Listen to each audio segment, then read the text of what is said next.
nama saya Asnada Rayani. Saya dari jurusan PIAUD kelas B semester 6. Di sini saya mau menceritakan cerita menggunakan media buku cerita bergambar, yakni dalam mata kuliah pengembangan metode moral spiritual anak usia dini yang diampu oleh Ibu Gustiana MPD.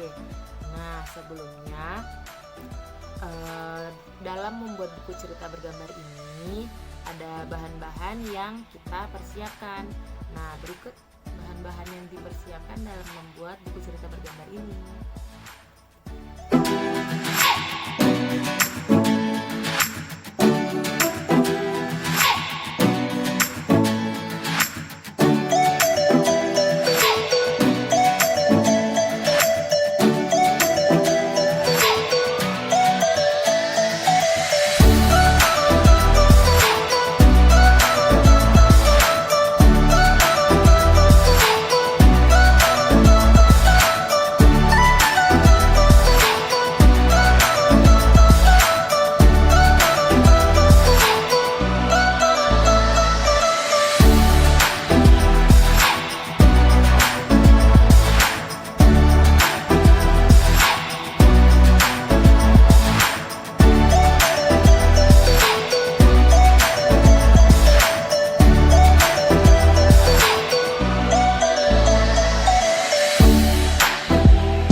Assalamualaikum warahmatullahi wabarakatuh. Perkenalkan, nama saya Asnada Rayani. Saya dari jurusan PAUD kelas B semester 6.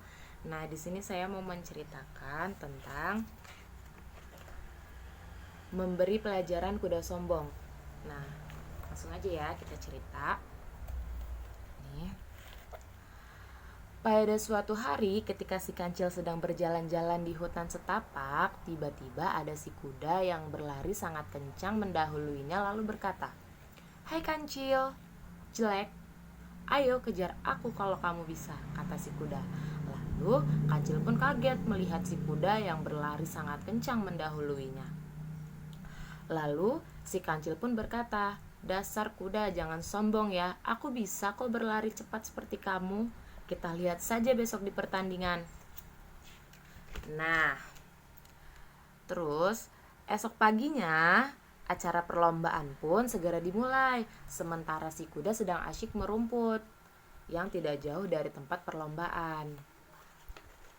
Nah, tak jauh dari si kuda, tampak si kambing, keledai, dan kancil sedang berlari bolak-balik melakukan pemanasan.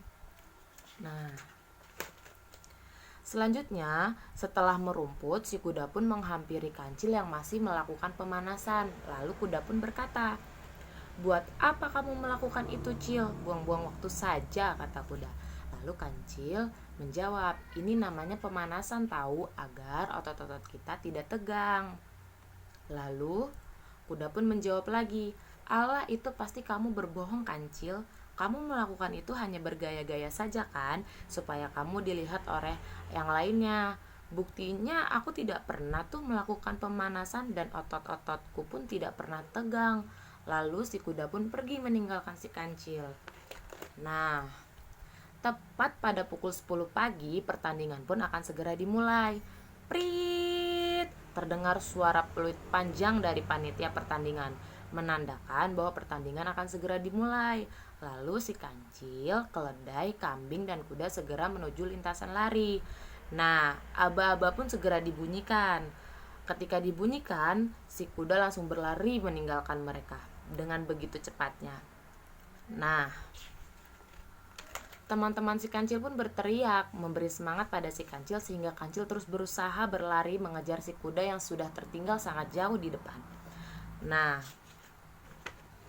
di urutan paling depan, kuda yang merasa sudah jauh meninggalkan peserta yang lainnya, sesekali si kuda menengok ke belakang sambil bergaya berjalan mundur. Tampak oleh si kuda ternyata kancil sudah mulai menyusul. Lalu si kuda menambah kecepatan berlarinya. Nah, kemudian tiba-tiba dia meringkik keras sambil menangis. Dan ternyata kuda pun terjatuh sambil terduduk memegangi kakinya yang terasa kaku dan sakit. Rupanya si kuda pun mengalami otot-otot yang tegang karena ia tidak melakukan pemanasan tadi. Nah, sementara itu si kambing pun pergi menyusuri si kuda. Nah, disusuli oleh si kambing, ternyata si kancil pun menyusuri juga ketertinggalannya.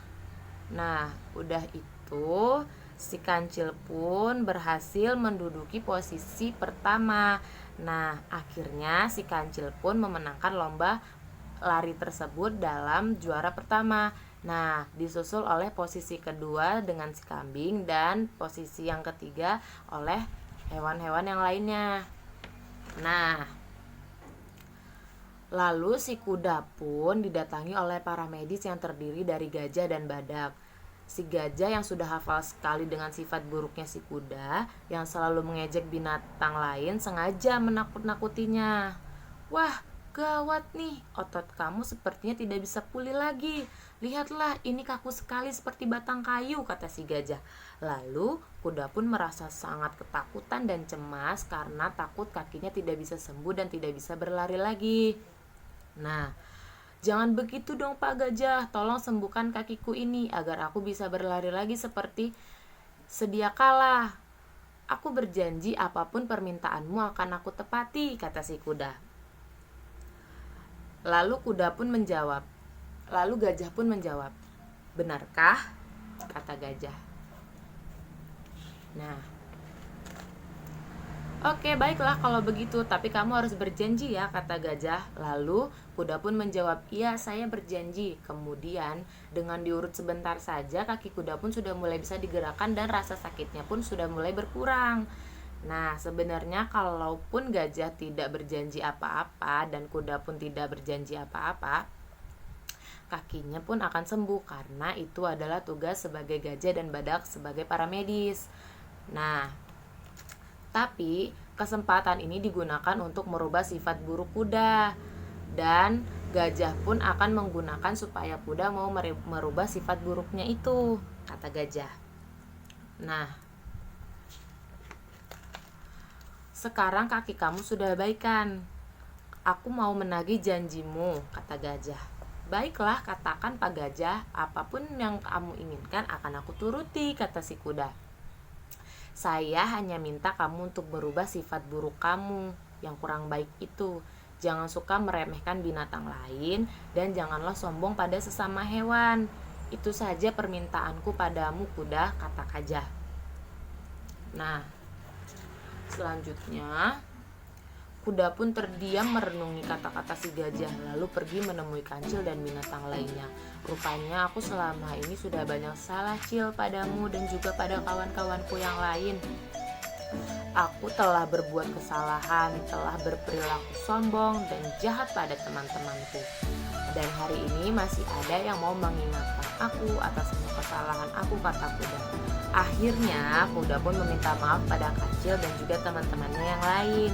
Ia berjanji tidak akan mengulangi kesalahan itu lagi. Lalu kancil dan teman-temannya pun mau memaafkan kuda. Nah, akhirnya kini kuda sudah mempunyai banyak sekali teman-teman dan hewan-hewan di hutan itu pun hidup rukun dengan damai. Nah, mungkin itu saja cerita yang dapat saya sampaikan. Bila ada kata-kata yang salah, saya mohon maaf. Kepada Allah saya mohon ampun. Wabillahi taufiq wal hidayah. Wassalamualaikum warahmatullahi wabarakatuh.